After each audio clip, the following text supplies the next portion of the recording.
When you're working at high consciousness, all your senses are becoming refined even if you don't realize it. And your work is improving. That's an interesting observation. I'm Michael Duff, and I'm a bow maker. I was about 7 and the family discussed giving my brother and I piano lessons. I just liked the piano and I liked the classical music that we were given to study. It just happened. Don't know why I didn't see it leading anywhere at the beginning, but it did. Very close to 30 years since I took over the bow making from Robert Berg.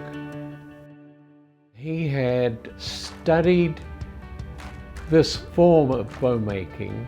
He actually handed it to me and said, well, what do you think of it? And you know, I didn't pick up that it was synthetic. He said, can I sell you the business? I'm ready to sell. I said, I think I would. So I evolved into a niche which was quite fitting for me.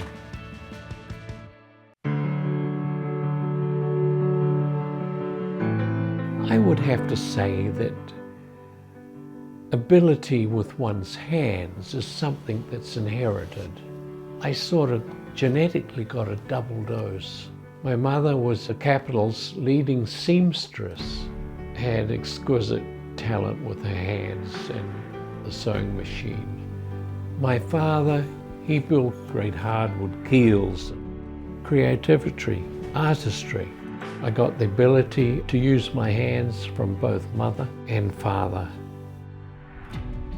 I've given a lot to this project. The main refinements in the following years were in executing it.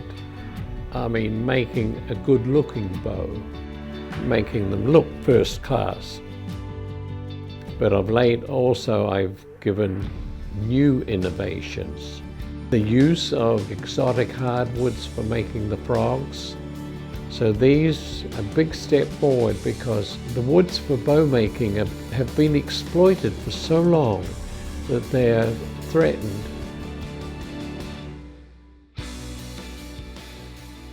A Porsche is what it is because of its shape.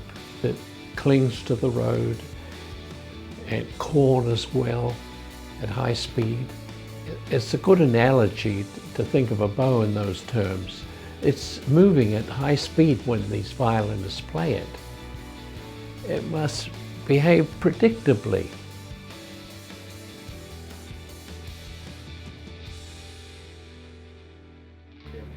It takes me about 4 to 5 days to complete a bow so that it's ready to play.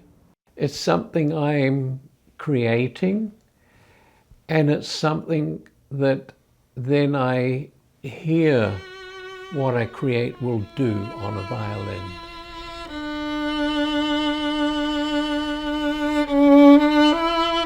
I've listened to so many string players over 40 years.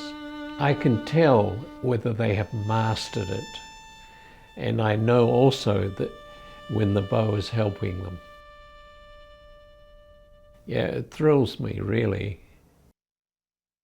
One thing I would like people to know about my bows, with natural wood being exploited the way it's been for hundreds of years, we can't afford to rely on wood the same for bow making.